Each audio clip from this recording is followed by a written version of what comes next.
Hello and welcome back to the channel. On today's video we've got a repair come through from my buddy Steve. This is a Harry Moss. These look like a Kernow radio. I don't know if they've got the similar sort of controls on there. And Steve has written a note on as to what's wrong with this on top of it. And let's just have a quick read. It says receiving static extension speaker needs needs bulb sorting, internal speaker question mark, keys upon another mic. So can we sort mics? I'm presuming the supplied mic isn't working. He's actually supplied the microphone here with the Harry Moss genuine mic, so we'll see what's wrong with that. Receiving tone channel 30, TX to another rig cuts out, loose wire possibly, service repair recap, keeper bracket question mark, no variance in meter. So it looks like the meter bulb is not working. It does seem to be moving as we shake it there, but he says it's not working. So let's, before we do anything, let's power it up. He's also supplied a lead for it, so let's power it up and we'll take some readings off of it and see what it's doing, what it's not doing. First thing before we power it on, it's always worth checking the fuse, and this has a 15 amp fuse in it. So that's not a good sign. So I do carry these fuses. We'll put a 3 amp fuse in there. Oh dear, never mind. And it's the fuse holder's broken. It's one of them ones where someone's put sellotape round it and it's got all sticky and it just gets all over your hands. Absolute nightmare. Oh dear. Right, so let's sort that out as well. Right, it seems my little crib sheet on mics is wrong or needs updating. The Harry Moss is not the same as the Rotel wiring. It's certainly not keying up with it. So 1, 2. Unless this radio has been rewired, it's possible it's been rewired inside. 1, 2. But we're getting TX audio. We're getting meter movement. There we go. So we're getting. It sounds a little bit wide, but we're getting meter movement on TX. That's good. So that means the meter's working, and we're getting a good receive on it as well. So hopefully we can get the. I didn't notice if we were getting anything on.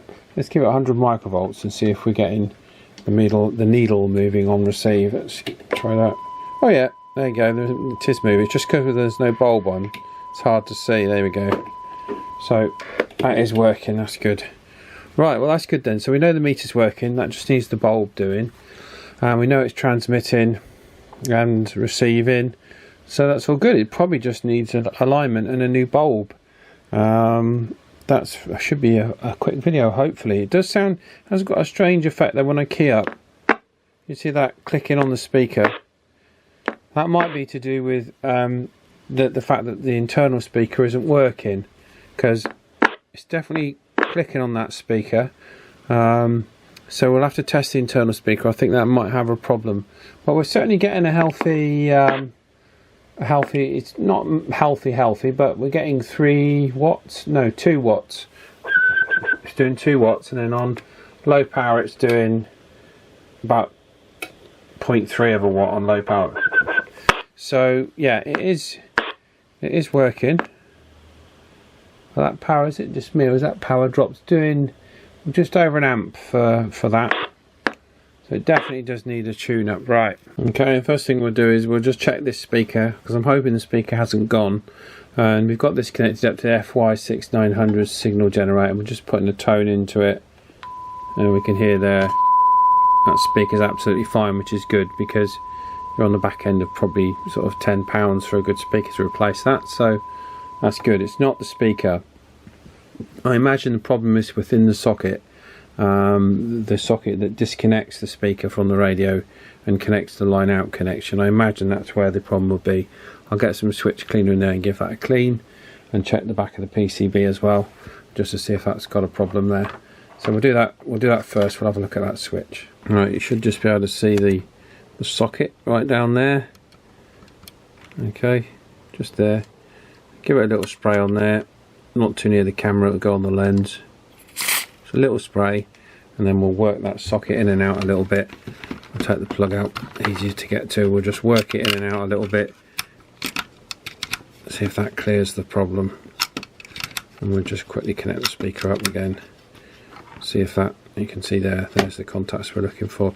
Sometimes if they're really bad in a smoker set, I have had to get like one of those scribes that dentists use with a hook on it into there and scratch it off to clean it. So there you go.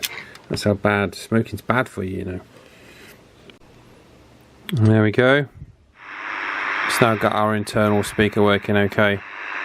So that was just a cleaning of that switch. So that's the auxiliary pass-through connector on the back of your line out jack. So that's a common problem with when you're getting no audio out of the speaker and just gets dirty and needs a clean. So that's one thing sorted. Let's move on to the next thing, which I think we'll probably start with frequency. Okay, I'll have to pull a file on this. I have done one similar to this, so I'll go and look through my book and see if we can get a PCB layout to get an idea what all these things do. It looks super similar, doesn't it, to the Kernow DW900 FM. This is one I resurrected. Did I show it? I 3D printed a knob.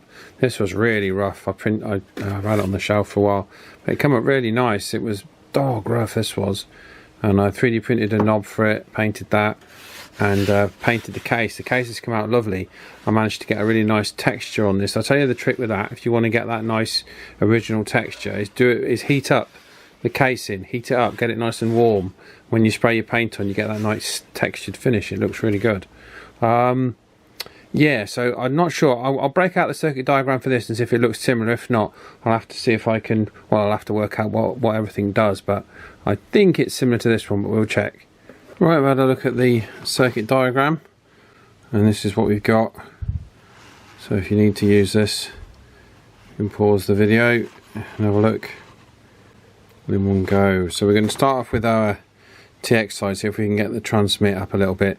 You'll notice there's a trimmer capacitor on the antenna output as well, and you need to peak that in the TX output. So we'll do the TX first. I'm not going to bother too much with these two with the wax filled in because it's already producing some power anyway, and we'll just peak it on these for 1, 2, 3, 4, 5, including the trimmer capacitor. So let's just have a look at what we're doing now. Let's turn the radio on and just have a little look what we're doing. Alright, channel 20. We're doing 2 watts. 2 watts, so we need to bring that up, don't we? That's not man enough for me, I'm afraid. So let's see if we can improve on that. Right, we're on the lower scale, 2.5 watts, and this is the maximum I can get out of it, is 2.5 watts. I've gone through all of the cans on there, even the two I said I wouldn't, the first 2 that were waxed. I went through those, and that is the maximum I can get out of it, is 2.5 watts.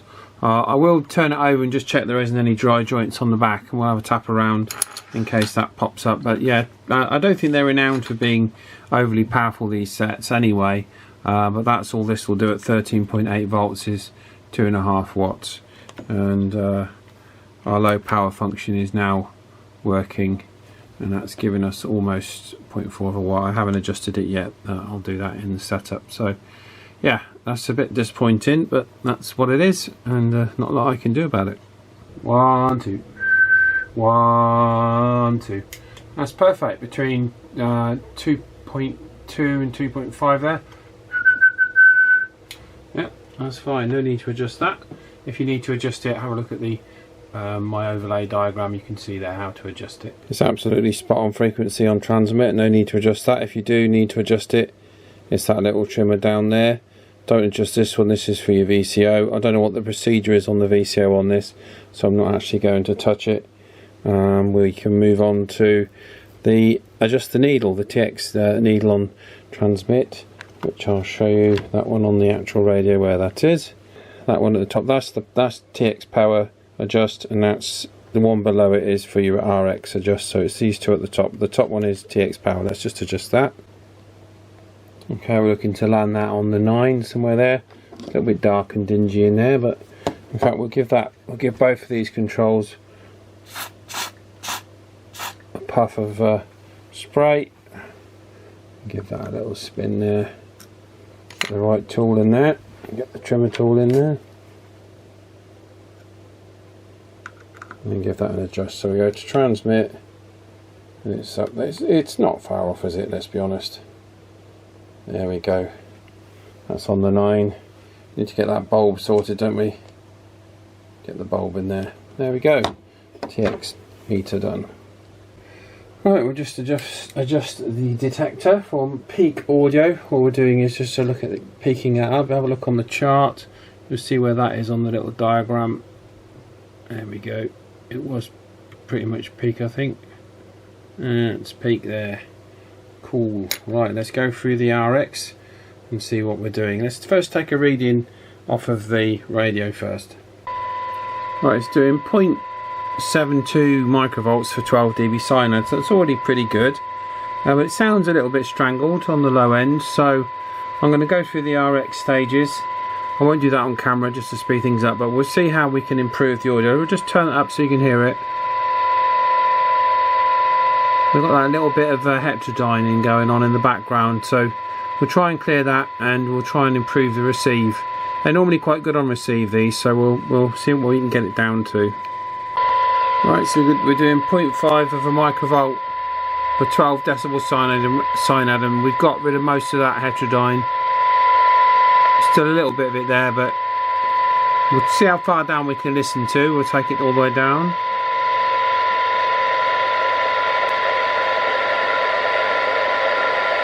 We're about 0.1 of a microvolt there, so it's pretty decent. Pretty decent. Okay, let's set the signal meter then. Let's put 100 microvolts. Let's turn that down. Let's put 100 microvolts on there and we'll set the signal meter.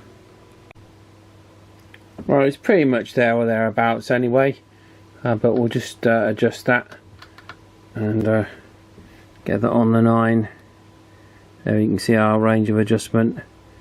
I think we're around about there or thereabouts, aren't we? That's 100 for 100 microvolt signal. That's 9, right. Well, let me squelch adjust. It's just down there in amongst the wiring. We've got our 100 microvolt signal on. We've got our squelch wound up to full there. So we'll just see if we can back that off. There we go. There's our cut off, and it's just now we just need to adjust it so it just comes in. There we go. Let's go back again. And that's it. Right, so I'm a bit disappointed on the power side with this. Let's turn it back and just try it one more time. Yeah, we're only just getting just over 2, so it's not ideal. So I'm going to check it for a dry joint. So we'll take this lower cover off. We'll flip it over and see if I can see if there's any dry joints around the power stages where it gets warm. Okay, there's the back of the board. It does have a lot of flux on it. Our power section where we want to look for dry joints is down here, but because there's so much flux on it, I'm going to have to give that a good scrub. Right, I've cleaned up the board and gone over a few joints, but I'm still only getting 2.5 watts out of this. So I've got the thermal camera and I'm going to have a look over hot spots, and without transmitting we've got quite a hot spot there. We've got about 50 degrees going on at the bottom of what looks like that inductor leg, and we've also got another hot spot somewhere around here. Now of course it's not unusual to have hot spots in certain areas, but I will investigate that one because that does seem a little bit warm. Well, I've taken the power transistor out of this. This is a new transistor, new old stock one. It's got a gain of 71, a HFE of 71, and if we put the one out of the radio in there, not messing with the camera too much, we'll put this one in there. That's got a gain of 42. So significantly more gain can be had with this replacement transistor. So I'm going to try that and see if that brings us up a little more power. Right, I've changed the RF power transistor for another genuine Mitsubishi power transistor, and it's still only doing between 2 and 2.5 watts. I really don't know what could be causing this. Very, very strange. Unless it's the pre-driver. I could change that, but how far do you go? Right, I think we found our culprit. Bizarrely, it was the pre-driver transistor, the C2314. If I just pull the camera back and show you the meter, there it is, look. It's showing as a diode. Yeah, I think I was going a bit mad. It was a bit late. It's the next day now. We've seated the transistor a little bit better in there, and it's showing up as okay. We've got a HFE of 212, but now I've got the scrap chassis out with the other transistor in. We will actually pop the other transistor in. It's got some nice long legs on it. Now this is a C2028, I think it is. I've got the data sheet down. I always print the data sheets off with these, and then I keep them in a little folder. So this is a 2SC2028, which is a slightly better spec than the 214, the 2314 anyway. So we'll just straighten the legs on this and we'll try it in the tester and see. Right, so let's try this transistor and see if it's got a HFE better. Oh look, it's slightly better at 214. So I don't suppose there's going to be any great deal of difference when I put this one in. I'm debating or not whether I should really put it in, because the other transistor has got quite short legs, and this one's got nice long legs, so perhaps I should keep that one. This one's got really short legs, so perhaps I should put this one back, because obviously I can't extend the legs. It's very hard to do that. Not sure. I think I probably will change it now I've got out this far and it's Steve's radio. So I think I will actually pop this other transistor in, just in case that transistor has a different problem that's not being picked up by the tester. I doubt it, but I've made an executive decision. Steve's getting the new transistor. And of course, predictably, as soon as we put that one in, our power drops to, let's have a look,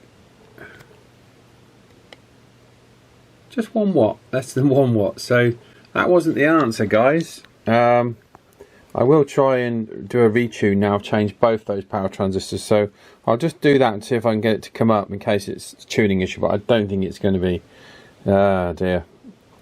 So there we go. At least I've still got the other one. I can put it back, and I didn't snip. I left as much on those legs as I could, just in case this were the case. So I didn't cut them dead flush. I left on there as much as I could, so I can use that again in something else. Right, so I put the other transistor back in, and we're back up to 2 watts. It does this thing where it goes to 2 and it slowly creeps up to almost 2.5. So it's really weird, really strange. I'm kind of, well, thankfully, Richard at UKCB FMCB Servicing has very kindly sent me the schematic. Now there was one on the Blunham's website which was absolutely unreadable. It was literally like a copy someone had sent you in the via a fax machine, and it was unreadable. But this version is superb, and Richard, he had the good sense back in the 80s to scan in all this documentation when he was working at, I think he said, Nottingham Radio. So well done to Richard, and he's preserved a lot of this stuff, because trust me, there was no copies, decent legible copies of this around. So that is excellent. That will help me just try and get to the bottom of this. Now we've got Q105, we've got the pre-drivers to the 2 that I've already changed, which are there, Q109 and that one there, Q108. They're the 2 that we've changed. So I will just look at these other 2 and perhaps have a go at changing those, but if that doesn't do it, I'm not sure what could be the problem. I don't think they're renowned for their super high power, these boys. I think they're 3.5 seems typical, 3 to 3.5 watts. So in the great scheme of things, I'm probably wasting my time a bit with this, but because it's such a rare set and these don't come up at all ever, I thought it'd be worth persevering with it just to see if I can get a bit more out of it. But I think we might struggle now, but it's working. I'll get that meter working. I'll look a lot nicer when that's all glowing, and it's receiving really nicely. So you know, it'll be usable. That's the main thing. Nope, 2.5 watts is it? That he won't do any more. I've changed everything, checked everything. That's your max, 2.5 watts. And you can see it's bang on the nail, 2.5. There's something slightly odd about it. It should do 3.5 really, but I can't get any more out of it.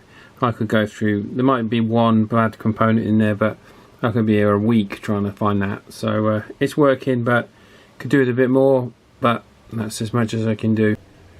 Right, I just took the front off to change the bulb, and look at all the damage there. You see the bulb was melted and it's sticking out the front of the meter. I don't know if you can see that.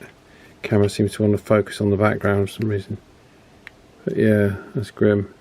I've got the new bulb in there. The reason that it melted before was whoever had fitted it hadn't slid the little backing board down the rails at the back, so it was sat out at the front melting away the meter. So put that in properly. I've run some new wires as well, that purple wire there, because the original wires were a little bit worn out, and we've given the case front a little wipe down, and that's come up nice. The actual top piece of this is metal, actually aluminium, and this back bit pushes out of it. The only thing I just got to do is glue in the LED display piece that's come out. I gave that a little bit of a polish. There's the LED, TX LED in there, so I'm just going to do that now, just glue that back in place, and then we'll reassemble this front plate. I've given the all the controls a clean as well, so it's had a hard life, I think, that radio. I think that's just it, but they're pretty hard to come by, so it's well worth spending a little bit of time getting it better. That's the radio reassembled and looking loads better. Never had a radio with the a proper aluminium bezel. You're not going to crack those side screws, the bezel with those side screws when you put that in. It's solid, that is. That's loads cleaner. We'll just give his mic a refresh. I'll just take the back off of it, switch clean it, and just check the socket. I've already switch cleaned the socket, but I'll switch clean it inside and then just give it a buff up with a little bit of spray, and then we should be able to do a test and send it back to Steve. And the microphone is cleaned up nice, and the lead was really dirty actually. Look at that, that's come up nice, doesn't it? Almost like new. So that's nice to get the lead clean, get all the oil and gunge off of it. So yeah, I suppose we should really power it up. It's been a lot more work than I thought it was going to be, but then it is from Steve, and they often are a fair bit of work. So yeah, it's good radio though. Even with its lowly 2.5 watts, it's still, I think Steve said it was a keeper. Now, he did ask for me to recap it. I don't think there's any need for it to be recapped. I have a suspicion it's been recapped. The capacitors in there looked pretty good to me, looked newer than original, and I took out about 5 or 6 of them and tested them, and they were all good. So I don't recommend a recap on this just at this moment anyway. So I think we've pretty much covered all of that. We'll check all that on the lid anyway, just to make sure we've covered all the bases. But yeah, I mean, I think I've spent 6 hours doing this, so I do have a limit. And there it is, the Harry Moss, back in the land of the living. Again, this signal meter lamp, the camera is blowing it out. It's nowhere near as bright as that. It's bright, it's nice, but you need it that kind of brightness just because of how sort of worn the display is. And you can actually, to the eye, it looks absolutely fine. So in fact, I'll try this again as we did with the other video. There you go, that's what it looks like in reality. Put the camera on the angle there, but once we dim down the outer, that's the kind of brightness you're looking at. So it is fine. It is a problem on these with these cameras in lower light, and I haven't got a world beating camera. It's quite an old camera relative to what people use these days, but there we go. It's good enough for YouTube. Well, that's good enough for me, unless someone wants to buy me a 4K camera. That'd be lovely, but I'm not really in the market for one at the moment. Right, let's put it on the antenna. There was not going to be anyone around, but then we'll see if we can grab Mick and do a test maybe tomorrow. Now it'll be, I would think it's Saturday night now. Okay, and just for Steve there, just to show there is variance in the meter, we're winding the signal down now from 20 odd microvolts. You can see the signal dropping all the way down. There we go. And we'll wind it all the way back up towards 100 microvolts, and then stick it on 100 microvolts, which is there. There's RS9 signal. So there we go. So that's all good in the hood, as they say. In the absence of a bracket for the CB, we've done one here. I stuck some little rubber washers in there to clamp it, and this is fine for mounting under a shelf. I've got quite a few of them you might have seen on the video here. I've got a lot of my radios mounted with the same things underneath a shelf, really useful. So another win for the 3D printer there. So hopefully this will be alright for Steve. I'm not so sure if a bracket this thin would be strong enough in a car, but I don't suppose he's using it for that. I would imagine he's using it for at the home. I'd have to beef it up a bit for mobile use, but these are great for under the shelf. Now it is all firmly in place. The those little rubber washers are great because it just means it don't move. And Steve supplies some nice solid screws there on that side, so that's not going to go anywhere. And it's pretty good, you know. It's pretty strong. Like I say, you probably wouldn't want it mobile. I'd need to put probably double the thickness to make that a mobile bracket, but I use them on the shelves, as you can see. So hopefully that'll be alright for Steve. It's certainly better than not having one, isn't it? Yeah, okay, Paul. It's all yours now. Okay there, Mick. How are you doing? Thanks for coming on for the test today. I'm going to let you know what radio we've got, because you won't have heard of one of these before. This is a Harry Moss PT325. This is a Harry Moss PT325, a radio from 1981, I think, or 82. Very rare. Don't see many of these around at all in this form anyway. There was another Harry Moss radio that was made that was just like the Detector TC. That was exactly the same radio but rebadged. But this was a ground-up Korean-built set, not based on any other particular board you'll find in any other radio that I know of anyway. And it's only producing 2.5 watts, unfortunately. I have endeavoured to try and find out why, but I couldn't find out why. It won't do any more than that, but it's nonetheless working okay. I wonder how it sounds to you there, Rod? Yeah, okay, Paul, all copied. Well, you're not doing bad for 2.5 watts anyway, so bit of noise in the background, but you are fully readable. And I'll turn the volume up a little bit. I hope that's suitable for the video, and yes, you're coming through very good indeed. But no, I've never even heard of a Harry Moss radio anyway, so this is new to me, and I will see what it looks like when the video comes out. Yeah, Roger D. It is an unusual set at first because of the control knob. I thought it was based on the Kernel radios, you know, but it's not. It's totally ground up radio. It's got a nice receive on it. You sound really nice on it, actually. There is a little bit of QRM on the band today. Well, I say a little bit. There's a lot. I've just come back in from doing an AM test with Tyler with the walkie-talkies, and that was really bad today. It's very, very noisy out there on AM. That's what you have to put up with, unfortunately. But yeah, I've made him a little speaker bracket. I need to make one for you as well. Not a speaker bracket, a mount for the radio. I'll get and do that one for, I think it was any tone you wanted, wasn't it? So I'll do that for you as well there, Mick. But I'm glad it's sounding all right, Rog. Yeah, it sounds very good indeed. Yeah, so yeah, I'm impressed actually for the amount of power you're using. So, and I'm only using still at the moment a mag mount on a little bit of wire mesh on the shed roof. It's got a mag mount with I forgot Stereo mobile antenna on the top, and it does at the moment anyway. So I will have to get that other one up sometime, get that sorted. But I'll wait till I come back from you know where. Round to you, Paul. Yeah, okay, Rog. Yeah, we'll definitely get your antenna situation sorted there, Mick. We'll definitely get that done.